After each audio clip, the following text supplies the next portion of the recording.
The exploration ship descended slowly through the thick clouds of Kepler 452c, its metal hull glowing orange from the heat of entry.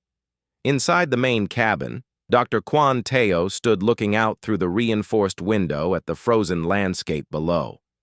Ice covered everything as far as he could see, and the remains of ancient buildings poked through the white like broken teeth. He had waited 5 years for this moment. 2 years ago, the archaeological team had found these ruins and discovered something strange, something that did not match any other civilization they had ever studied. Now Quan Teo was finally here to see it for himself. The ship landed with a soft hiss of hydraulics and exhaust.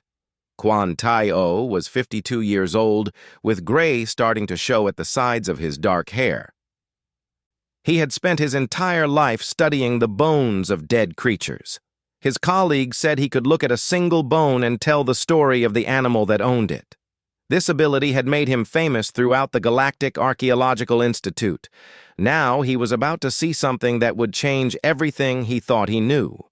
Dr. Hanamisu was the first to greet him at the airlock. She was younger than Quan Teo, maybe 38, with sharp eyes that seemed to be always thinking. She had been leading the expedition at this site for 2 years, and her reports had grown more and more strange.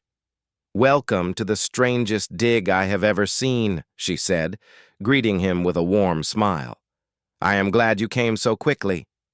The things we are finding here do not match anything in our databases." They walked together across the ice toward the large tent structure that served as their main research laboratory. The sun hung low on the horizon, casting long shadows. The land looked dead and empty. Nothing living moved on the frozen plains. Quan Teo wondered what kind of creature could have lived in such a place. What kind of civilization would have built cities here? Inside the tent, the temperature was controlled. Banks of lights hung from the ceiling, all pointing at the remains of the creature. Quan Teo stopped walking and simply stared. Nothing had prepared him for the size of the skeleton. It was enormous, stretched out across nearly 40 meters. The bones were thick and heavy, made for a creature of immense weight and power. "How long has it been preserved?" Quan Teo asked, stepping closer to examine the remains. "The ice has kept it intact for thousands of years," Dr. Hanamisu answered. "Our tests show that this creature died approximately 5,000 years ago. But what is most interesting are these marks on the bones." She pointed to deep scratches and fractures that covered the skeleton. "These are not natural. Look at the patterns. Someone intentionally damaged the bones, perhaps to extract something, perhaps to make the creature unable to fight back." Quan Teo leaned in closer. The scratches were deep and methodical. They showed on the ribs, on the spine, on the powerful hind legs. He moved along the skeleton with his hands hovering over the surface, not quite touching, seeing the story written in bone and ancient damage. The teeth were the size of his hand, each one curved and sharp as a knife. The claws, still attached to what remained of the front limbs, looked like they could tear through metal. "This was an apex predator," Quan Teo said quietly. "This creature was at the top of the food chain. Nothing on this world would have hunted it naturally, and yet someone did." A tall figure with pale blue skin and large dark eyes stepped from the shadows. This was Vextun, a Zolothian scientist who had been assigned to work with the expedition. His people had originally discovered this world and its ruins, and they wanted to understand what had happened to the civilization that built these cities. "Dr. Quan Teo, I have been waiting for your arrival," Vextun said in his measured voice. "The bones you see before you belong to a species we have identified in ancient Zolothian records. Our ancestors called them clerics. They were apex predators that hunted the ancient cities for thousands of years. Many of our ancestors died in the claws of these creatures. But the confusing fact is this: our records show that the clerics disappeared from existence quite suddenly, approximately 5,000 years ago. No more attacks, No more deaths. The creatures simply vanished. Quan Teo felt a chill move through him that had nothing to do with the cold outside. He looked again at the skeleton, at the deep, purposeful damage on the bones, at the scattered remains of other clerics in the ice nearby. He was beginning to see a pattern, a story told in calcium and ancient violence. "May I see your tissue samples?" he asked. Dr. Hanamisu led him to another section of the tent. Under powerful microscopes, they had preserved sections of the creature's hide and muscle. The tissue was brown and desiccated, but it was still there, still real, still telling its story. Quan Tayo examined the samples carefully, running tests that would have taken days on a smaller scale. The results came back after an hour. The Clerix was not just any predator. It was a super predator, built for hunting with perfect tools. Its muscles were dense and efficient. Its nervous system was advanced. Its intelligence levels, based on the brain cavity structure, were higher than most species that the Galactic Archaeological Institute had ever studied. This creature was not stupid. It did not hunt by simple instinct alone. It hunted with cunning and patience. "These are remarkable," Vextoon said, looking at the analysis. "Our archives mention that the Clerics were known for their hunting intelligence. They would plan their attacks. They would work together to bring down prey." Quan Teo stood back from the microscope and walked over to a table where photographs of the archaeological site were displayed. Images showed the ruins of buildings, the defensive structures that had been built into the architecture, the evidence of fires and violence. He saw spear points scattered among the remains, crude but effective weapons made from stone and bone. He saw evidence of organized structures, of planning, of preparation for conflict. And then he saw something that made him catch his breath. It was a carved stone, roughly the size of a table, showing images of many small figures working together against a single large figure. The large figure was clearly a cleric's, teeth and claws shown in detail. The small figures surrounded it, held weapons, seemed to be working as a group. Quan Teo pulled his personal device from his pocket. On it, stored in his personal files, was a photograph. It was old and faded, taken many decades ago. It showed an elderly man, his grandfather, holding a rifle and standing over a large tiger. The tiger was dead, its body limp on the ground. The man in the photo wore a proud smile, but there was something else in his eyes, too. There was respect. There was understanding of something important, something that had taken a lifetime to learn. Quan Teo looked at the carved stone showing the ancient Zolothians hunting the clerics, then back at his photograph of his grandfather. "Can I call my grandpa who hunted those?" he asked quietly, almost to himself. The tent fell silent. Dr. Hanamisu looked at him with confusion. Vextoon made a sound that might have been a question. But Quan Teo was already moving toward the communication equipment. Whatever was happening here, whatever story these bones were trying to tell, his grandfather might understand it. His grandfather had spent his entire life hunting creatures that could kill him. His grandfather had learned the secrets of how to bring down something stronger, faster, and more dangerous than a human could ever be alone. It was time to ask him what he had learned. The quantum communication link took 3 minutes to establish. These instant connections across the vast distances of space were still something that never stopped being amazing, even after years of regular use. Quan Teo sat in the communication tent, watching the screen flicker to life. His grandfather's face appeared, slightly pixelated at first, then clearing into perfect clarity. Park Sung-il was 93 years old, and time had left its marks on him. His face was lined with wrinkles, his hair completely white, but his eyes were still sharp and intelligent. Those eyes were looking directly at his grandson from across the distance of space.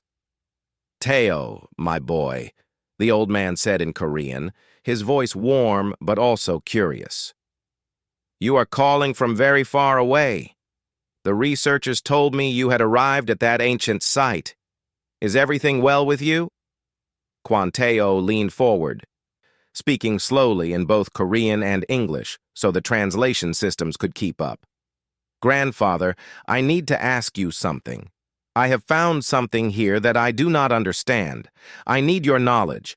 I need to understand how a man hunts something that is much stronger than he is." Park Sung-il settled back in his chair. He was in his small house in rural Korea. Kwon Tae-oh could see the familiar interior behind him. Books filled the walls, and photographs of hunting expeditions hung on every surface. Some of the photographs were very old, taken when grandfather was young and strong, not bent with age like he was now. "Ah," Park Sung-il said slowly. "So you have finally come to a question that matters.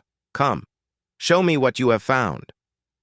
For the next hour, Kwon Tae-oh described everything. The skeleton of the clerics, the size and power of the creature, the evidence of intelligent hunting, the marks on the bones showing purposeful damage. He showed the old man photographs of the ruins, the carved stone showing many small figures working together against one large predator. He explained about the civilization that had vanished and the predators that had vanished at almost the same time. Park Sung-il listened without interrupting. His eyes never left the screen, studying each photograph with intense focus. When Kwon Tae-oh finished, the old man was quiet for a long moment. "This creature," Park Sung-il said finally, "this clerics, it hunted by intelligence, yes? It did not simply charge at things in blind rage?" "Everything we have found suggests that," Kwon Tae-oh answered. "The damages to the bones are too systematic. The predation patterns recorded in ancient texts speak of calculated attacks. This was not a simple animal hunting by instinct alone." Park Sung-il nodded slowly. "Then let me tell you something that I have learned in my 80 years of hunting. When you hunt something that is stronger than you, something that is built to hunt you, you must understand one very important thing. The animal has strength. The animal has claws and teeth and muscles, but the animal has only instinct. A human being has something better. A human being has creativity." The old man stood up and walked toward a bookshelf, moving slowly but carefully. He returned with a worn leather journal, its pages yellowed with age. "This book contains everything I learned about hunting the great tigers of Korea. Not everything that is written is about how to kill. Much of it is about how to think like a hunter, how to understand your prey, how to use the land against it, how to work with other hunters, how to prepare for months or years before making one single strike." "Tell me," Kwon Tae-oh said. "Tell me how humans hunt creatures that can kill them."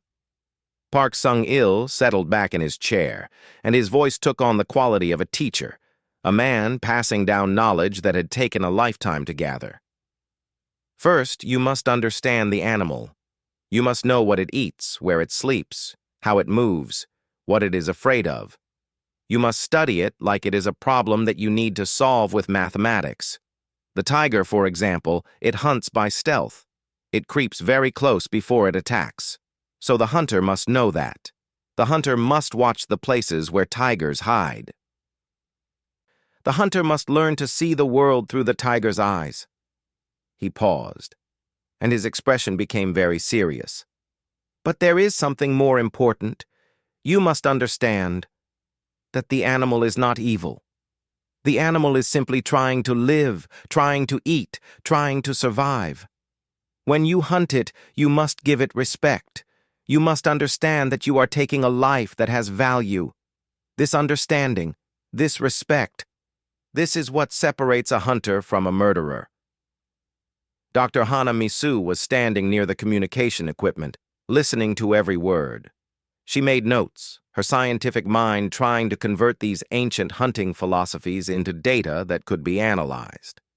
Beside her, Vextun made strange sounds that might have been excitement or confusion. The Zolothian was hearing something that did not fit into his understanding of how creatures solved problems. "Grandfather," Kwon Tae-oh said, "the civilization that lived where these bones were found, they hunted this creature to extinction. They killed them all." Was that necessary? The old man's face grew sad. Ah, that is the question.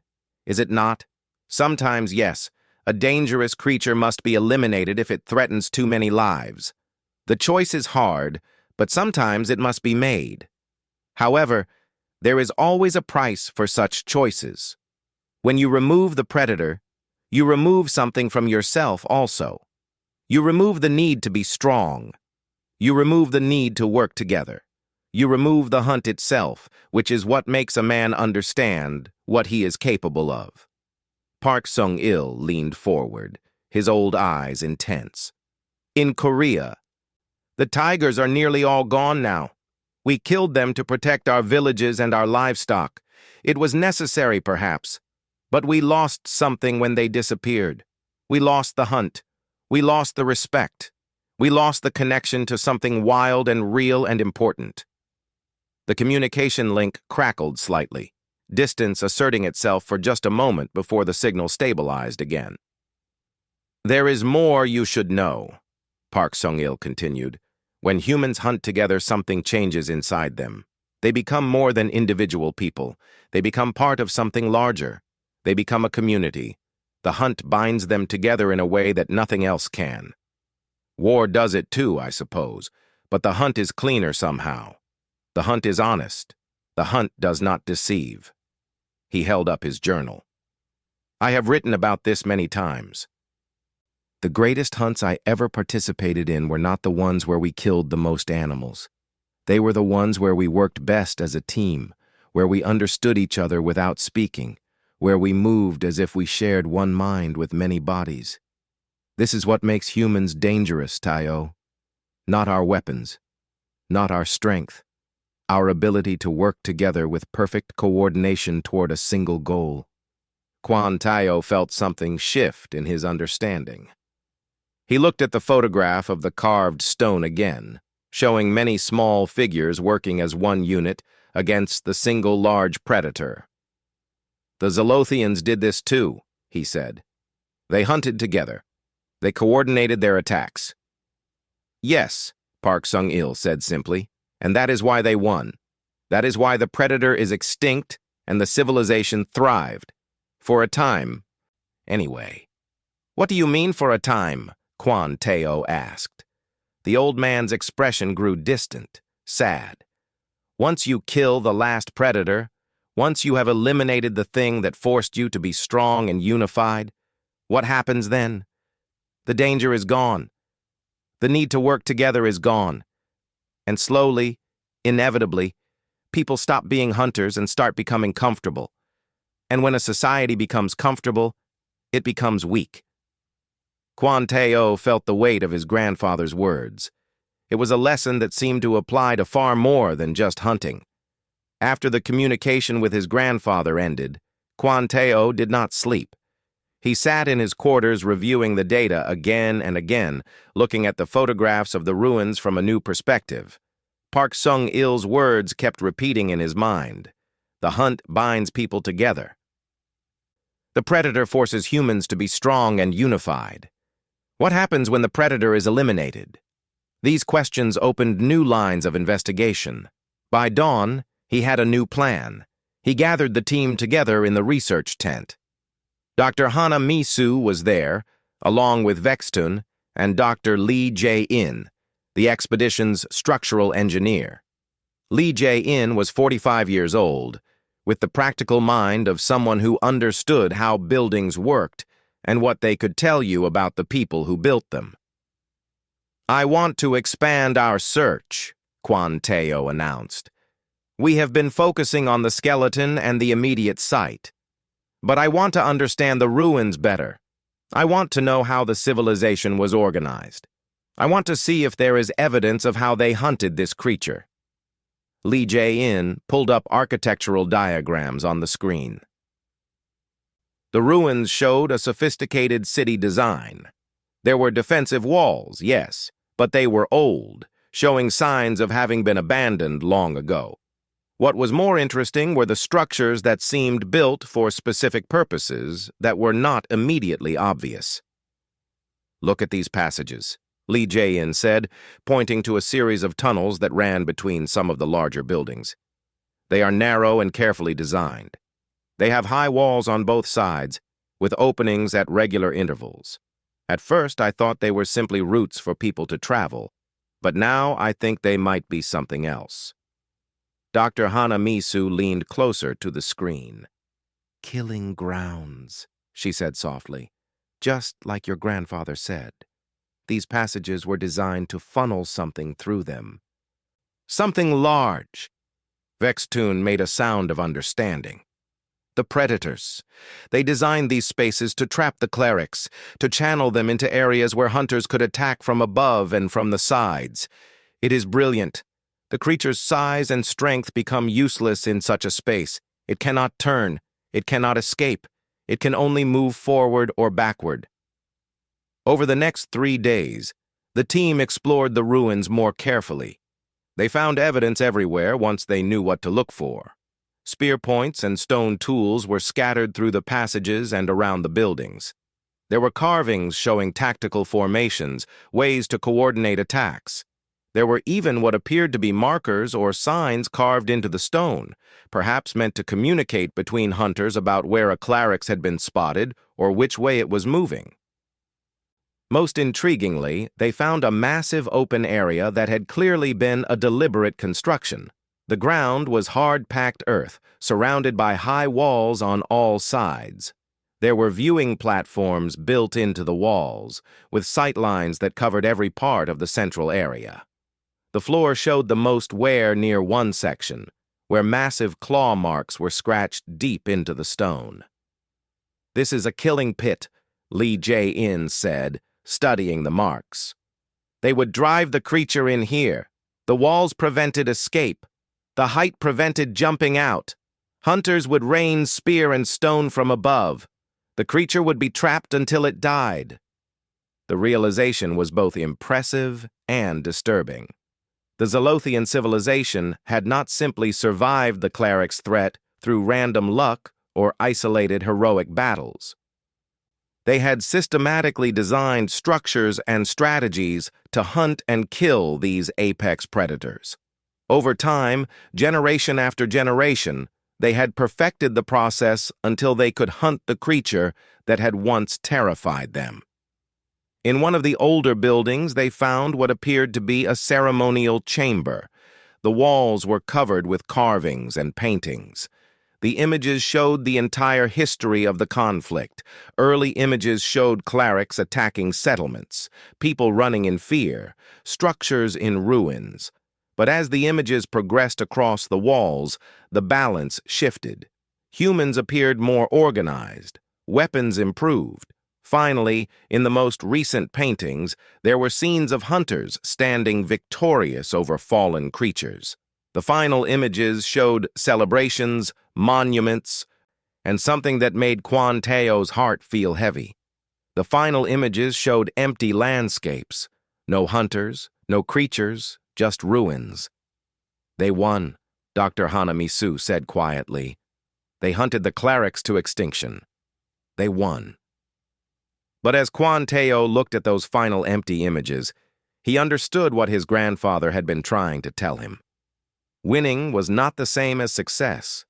Success would have been learning to live with the danger, managing it, adapting to it. But these people had chosen elimination. They had chosen to remove the threat completely, to remove the hunt itself. Vextun was studying the architectural records, cross-referencing them with ancient Zolothian historical documents. "According to our archives," he said slowly, "the Zolothian civilization flourished for approximately 1,000 years after the cleric's extinction. But then something began to change. The cities that had been thriving began to shrink. The population decreased. Innovation slowed. There were records of internal conflicts, divisions in society. By 3,000 years ago, the civilization had essentially vanished." "They had time," Lee Jae-in said, understanding the implication.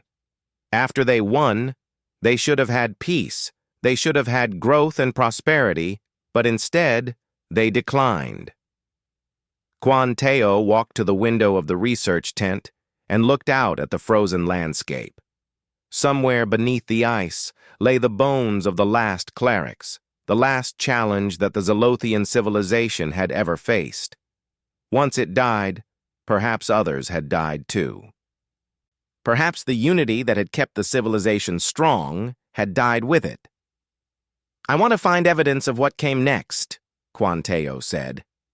"I want to find out what happened after the hunt ended. I want to know why a civilization that was strong enough to eliminate its greatest threat could not survive without that threat." The team worked through the night, digging deeper into the ruins, exploring sections that had not been studied before. They found more murals, more carvings. They found what appeared to be records carved into stone tablets, crude historical documentation. The story they pieced together was one of slow decline. After the extinction of the clerics, the hunting methods that had unified the civilization became obsolete. People who had trained together, worked together, lived for the hunt, suddenly had no hunt. Some of the ruins showed signs of conflict between different groups within the civilization. Communities that had been unified in their shared purpose began to divide. New conflicts emerged that were not about survival against an external threat, but about power and resource competition within the society itself. The strength that had been developed through hunting was turned inward, and it tore the civilization apart. In one chamber, they found what might have been a library or archive. Though most records had decayed beyond reading, a few stone tablets survived. Quan Teo sat for hours trying to translate the ancient Zolothian script with Vextoon's help. Most of what they found was repetitive administrative information. But one passage caught his attention. It seemed to be written by someone of importance, perhaps a philosopher or leader. Vextoon translated it slowly. "We have conquered the great predator that haunted our ancestors for 10,000 years. Our children are safe.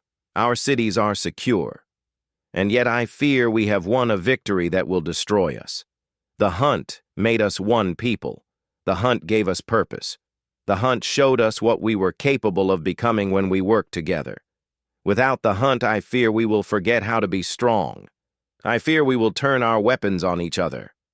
I fear we will learn to hate ourselves more than we ever hated the clerics." Quan Teo felt a chill that was not from the cold outside. This ancient Zolothian thinker had seen what was coming. He had understood the danger that comes from eliminating all external threats, and his fears had been proven correct. The civilization had not survived the peace. It had died from within. "We need to show this to Grandfather," Quan Teo said quietly. The quantum communication link connected again, and Park Seung-il's face appeared on the screen. The old man had been waiting by his communication device, as if he had known his grandson would call. Quan Teo could see that his grandfather had also not slept. There was a brightness in his eyes that came from knowing something important was about to be shared.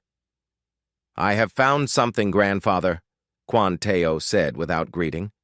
"I have found evidence that the civilization that hunted the clerics to extinction did not thrive after the hunt was over. They declined. They fell apart." Park Seung-il nodded slowly. "Show me," he said simply. Quan Teo transmitted the images and the translated text from the stone tablet. He described the architectural evidence of internal conflict, the records of society declining after the clerics' extinction. He showed the carvings that depicted the celebration of victory gradually transforming into images of uncertainty and fear. He told his grandfather about the ancient Zolothian philosopher who had predicted that winning the hunt would destroy the civilization. When he finished, Park Seung-il was quiet for a very long time. The old man's eyes were closed, and he seemed to be thinking very deeply about something. "This is a truth that many people do not understand," Park Seung-il said finally, opening his eyes. "In Korea, we hunted the great tigers for thousands of years. For so long, the tiger was our greatest enemy and our greatest teacher. Every man grew up knowing that he might meet a tiger. Every man trained himself to be strong, intelligent, observant. Every man understood that carelessness could mean death. This created a certain kind of person. It created a certain kind of culture. He gestured to the photographs on his walls, images of hunting expeditions from decades past. By the time I was a young man, the tigers were mostly gone. The last great tigers were becoming rare. I hunted some of them. But even as I hunted, I could feel something changing in Korean culture. People no longer needed to be hunters in the old way. They could be comfortable. They could be safe. And as they became safe, something was lost. What was lost? Kwon Tae-oh asked. Purpose, Park Sung-il answered. Direction. Understanding of what humans could accomplish when they worked together against something worthy. The hunt was not just about killing an animal. The hunt was about becoming fully human. It was about testing yourself against something that could defeat you. It was about learning to work with others in a way where your life depended on your cooperation. Dr. Hana Mi-soo and Lee Jae-in were watching the exchange, beginning to understand something profound about the nature of civilization and strength. Park Sung-il continued. After the tigers were gone, Korea did not immediately fall apart like the Zolothian civilization. We were more advanced, more complex. But the change was still there. People began to fight each other. Wars came. Internal conflicts. People who had once been united by the need to survive now turned their abilities to fighting each other instead. The skills that were developed to hunt dangerous creatures became skills used for human violence. Is this inevitable? Vextun asked, speaking for the first time directly to Park Sung-il. The Zolothian's voice carried a note of despair. If a civilization eliminates its predators, must it always collapse? Park Sung-il considered this carefully. No, he said finally, not inevitable. But it requires wisdom. It requires understanding what you are losing when you win. It requires creating new purposes to replace the old one. The hunt gave people something to unite around. If you remove the hunt, you must have something else to replace it, and that something else must be worthy. It must be challenging. It must require people to work together and test themselves. What is that something? Kwon Tae-oh asked. The old man smiled, a sad smile. That is the question every civilization must answer for itself. For Korea, perhaps it should have been the pursuit of knowledge, of art, of building something great together. Perhaps it should have been to explore the world and understand it. Perhaps it should have been to create beauty and music. Anything that required the same qualities that hunting required. Anything that forced people to work together toward a goal that was larger than themselves. Lee Jae-in made a sound of realization. The Zolothians had no such purpose ready. They won the hunt, but had nothing to replace it with. Exactly, Park Seong-il said. And so they fell to pieces. They had become strong through hunting together. But when the hunt ended, they did not know how to be strong together in any other way. The unity dissolved. The strength was turned inward, and the civilization collapsed. Kwon Tae-oh felt the weight of this knowledge. It explained so much. The Zolothians had been brilliant hunters, capable of amazing tactical coordination. But they had been only hunters.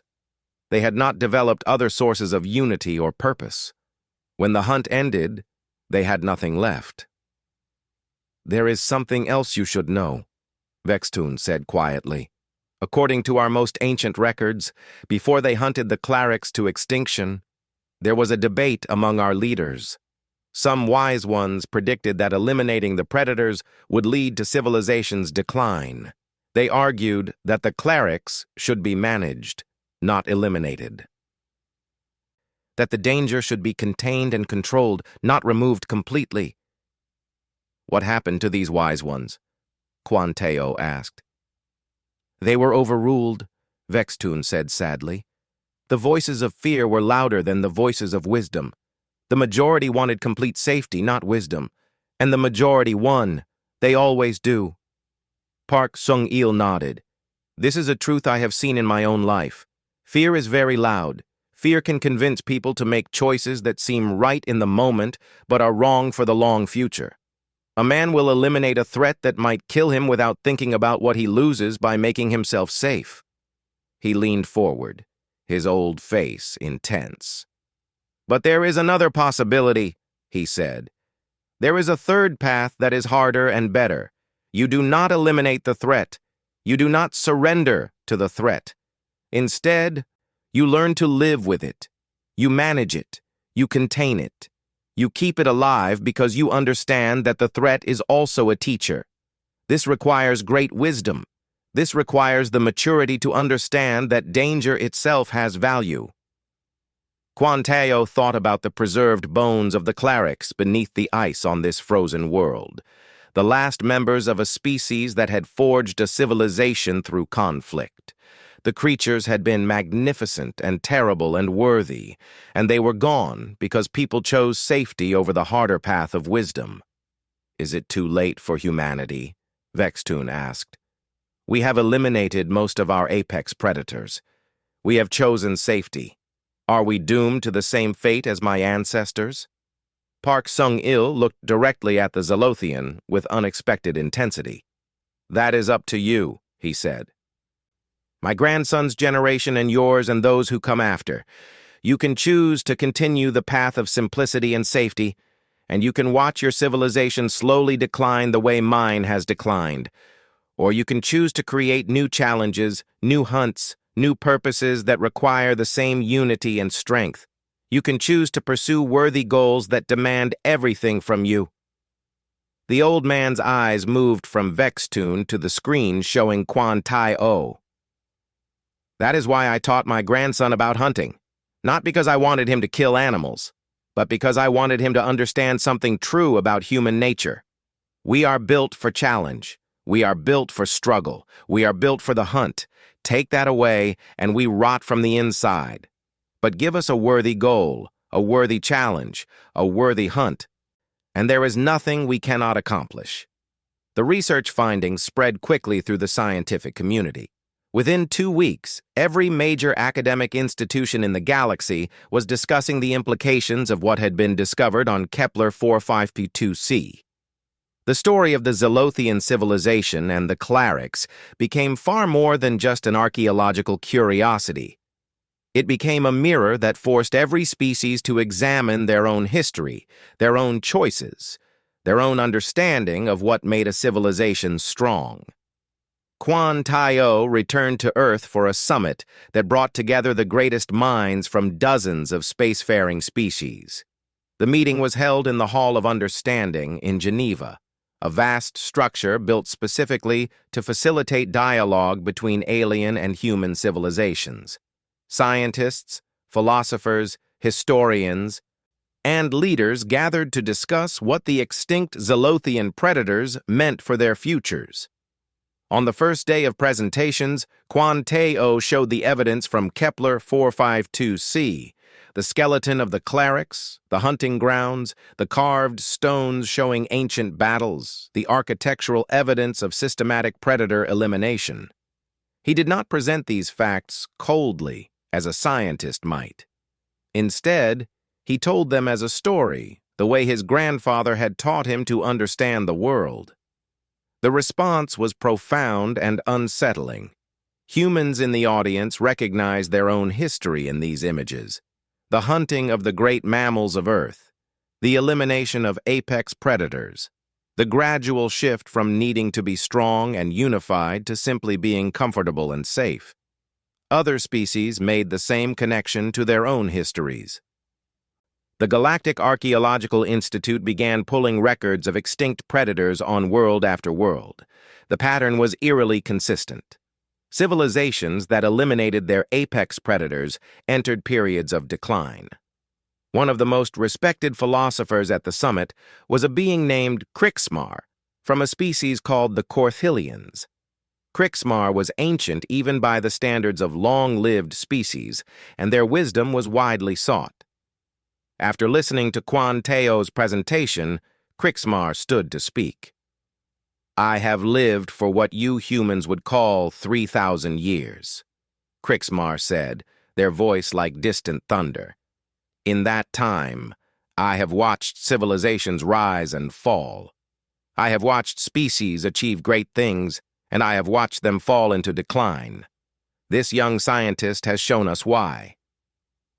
Not all declines come from external catastrophe. Many declines come from the removal of internal challenge. The hall fell silent, listening intently. My own species understood this, Krixmar continued. We also had apex predators. We also had the option to eliminate them. But we chose differently. We chose to manage them, to contain them, to preserve them. It was hard. It was expensive. It meant that every generation had to be trained to be strong, to be intelligent, to be unified. But this requirement kept us alive in a way that complete safety never could have. A human scientist stood to ask a question. But surely complete safety is better? Surely reducing the danger to your people is always the best choice?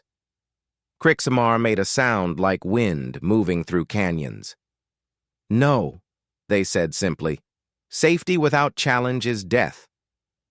It is only a slower death than danger without unity. A species that is completely safe will slowly lose its reason to be strong. It will lose its reason to work together. It will lose its reason to innovate and adapt. And eventually, when a real challenge comes, and challenges always come, it will be unprepared to meet that challenge. The discussion continued for days. Some scientists argued that technology could replace the role of natural predators. Others suggested that artificial challenges could be created. Still others insisted that complete safety was possible if societies could create the right systems. But Park Sung-il's voice echoed through all of these discussions. His words, transmitted from Korea to the Hall of Understanding, cut through the academic theorizing with the simplicity and truth that only lived experience could provide. You can create artificial challenges, the old man said in a recorded message that was played for the full assembly. You can have competitions and games and problems to solve. These things can keep the mind active, but they cannot replace the hunt. The hunt is something primal. The hunt teaches you something about yourself that cannot be learned any other way. The hunt teaches you that you are both predator and prey, both hunter and hunted. The hunt teaches you about the balance of life and death. The hunt teaches you respect for the strength of others and understanding of your own limitations. He paused, and his aged face filled the screen with an intensity that none of the philosophers could match. A human without a hunt is only half a human. A species without a hunt is only half a species. You can survive in comfort, yes, but you will not truly live. The impact of this simple statement was undeniable. Kwan Tayo watched as hardened scientists and powerful leaders sat in silence, confronting truths that they had long avoided. Dr. Hanamisu, who had traveled to Earth with Kwan Tayo, gave her own presentation on the psychological patterns of civilizations that had eliminated their predators. She showed evidence of increasing conflict, decreasing innovation, and gradual loss of social cohesion. The data was clear and undeniable. Safety without challenge led to decline, but it was Vexton who gave perhaps the most important testimony. The Zolothian scientist stood before the assembly and spoke about his own species' choices. We had the wisdom to see what would happen, Vextun said. Our philosophers predicted that eliminating the clerics would lead to our civilization's decline. But we did not listen. Fear overwhelmed wisdom. The desire for complete safety overwhelmed the understanding of what true strength requires, and we paid the price. He gestured at the screen showing the ruins of the Zolothian cities, the abandoned buildings, the evidence of a once great civilization that had fallen into emptiness. My species is nearly extinct now, Vextun continued. We are few in numbers. Our culture is fragmented. We have books that record what we once were, but we are no longer that people. We lost our hunt, and with it, we lost ourselves. I do not speak to criticize my ancestors. I speak to honor their struggle and to warn others not to make their mistake." The summit continued for 2 more weeks. By the time it ended, there was a consensus that changed everything. Species across the galaxy began to reconsider their relationship with danger. Some decided to preserve endangered predators rather than allowing them to go extinct. Others created new systems and challenges designed to maintain the unity and strength that natural predators had once provided. Humanity itself faced a choice. Earth had eliminated most of its apex predators long ago. The great tigers, lions, bears, and other megafauna were mostly gone or severely endangered. Some scientists proposed bringing them back using genetic technology to restore species that had been hunted to extinction. But it was Park Seong-il who offered the oldest and deepest wisdom. In a final recorded message to the global leaders of Earth, the 93-year-old hunter spoke about what hunting truly meant. "You cannot bring back the ancient tigers," he said. "Even if you could restore their bodies, the world they knew is gone. But you can create new hunts. You can pursue worthy goals that require the same unity, the same intelligence, the same sacrifice. You can explore the stars. You can create art and music and beauty. You can solve problems that threaten your survival. You can build something greater than yourselves. These too are hunts. These too can bind you together and make you strong." He leaned closer to the camera, his ancient eyes fierce with intelligence. "What matters is not what you hunt. What matters is that you hunt something. What matters is that you have a purpose large enough to require everything you can give. What matters is that you understand that humans are built for challenge, built for growth, built for pushing past what they thought was possible." Kwon Tae-oh stood in his family home in Korea, watching his grandfather speak these final words. The old man had given his life's wisdom to the galaxy. He had taken the bones of an ancient predator and used them to teach his species something about themselves. When the recording ended, Park Seong-il turned to his grandson with a smile. "Now you understand, Tae-oh. Now you understand why I taught you to hunt. Not for the animals, but for yourself. For what you could become by pursuing something worthy with complete dedication and respect." Kwon Tae-oh embraced his grandfather. Feeling the fragile bones of the old man and understanding that one of the greatest hunters who had ever lived was passing his knowledge on. The hunt would continue, but in new forms, with new purposes. The lesson of the clerics and the fallen Zolothian civilization would shape the future of the galaxy, just as Park Seong-il's teachings would shape the generations to come.